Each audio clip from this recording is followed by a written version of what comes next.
There's a special kind of villain in Jane Austen's world. The kind who doesn't need a sword, a scandal, or a secret affair to ruin lives. All she needs is a smile, a silk dress, and perfect command of a cold, cutting sentence. Meet Caroline Bingley and Fanny Dashwood, Austen's original Mean Girls.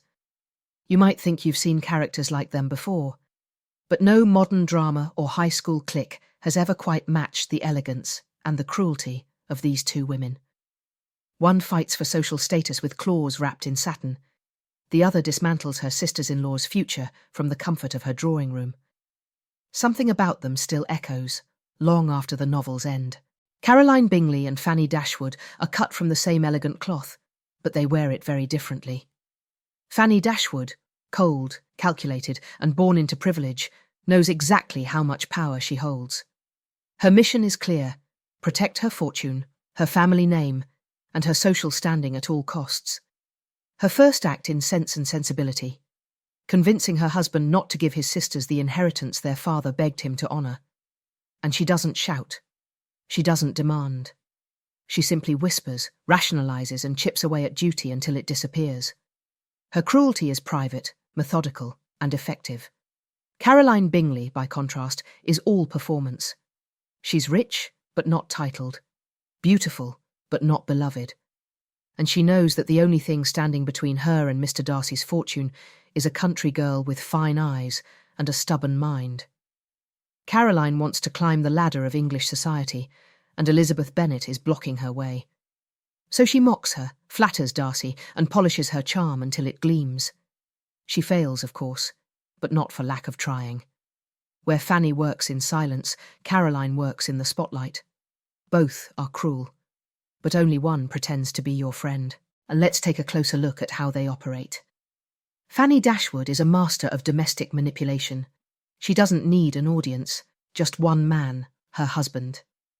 In a single scene, she rewrites her husband's sense of morality. She turns a generous promise into an unbearable burden. She turns £1,000 into 500, then 500 into nothing. Not because she needs the money, but because she can't bear to see other women, her sisters-in-law, prosper at her expense. Caroline, meanwhile, uses the drawing room as a stage. Her comments are cutting, but dressed in civility.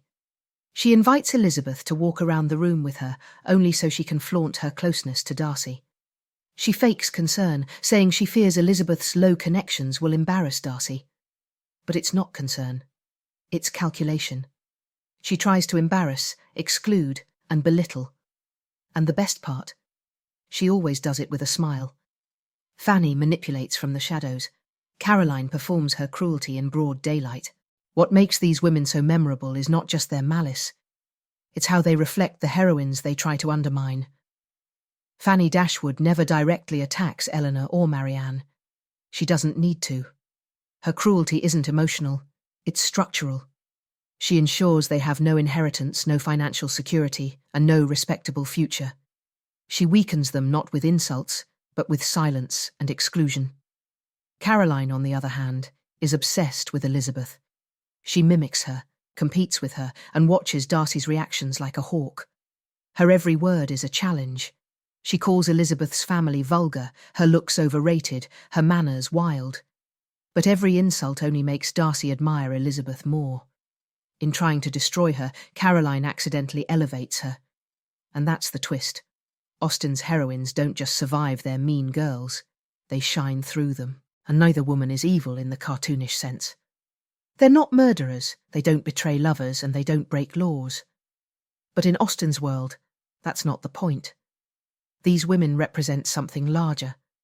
The social games women had to play in a world ruled by property, marriage, and appearances. Fanny Dashwood is what happens when someone inherits power and chooses to hoard it. She's a symbol of entitlement, of wealth protected by marriage and male inheritance. She upholds the system by denying others access to it. Caroline Bingley is the product of insecurity, of someone trying to marry into power. Her meanness isn't about greed, it's about fear. She fears being passed over, being replaced, being irrelevant.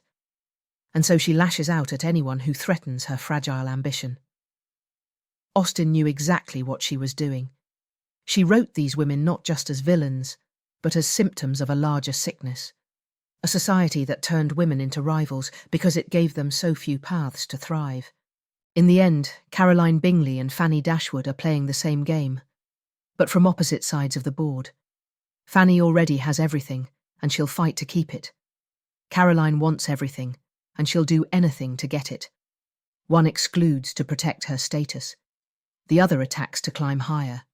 Neither wins. Fanny loses the sympathy of everyone around her. Her name becomes synonymous with selfishness.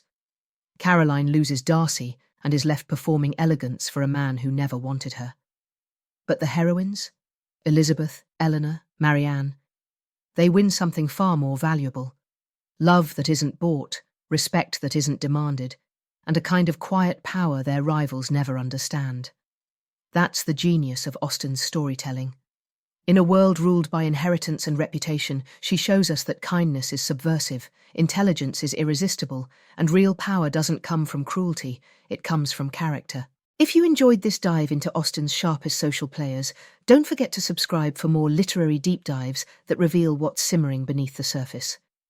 Follow the channel so you never miss a twist in a classic tale. And if there's a character, theme, or novel you'd love to explore next, leave your suggestion in the comments. I read everyone. Let's keep the conversation going.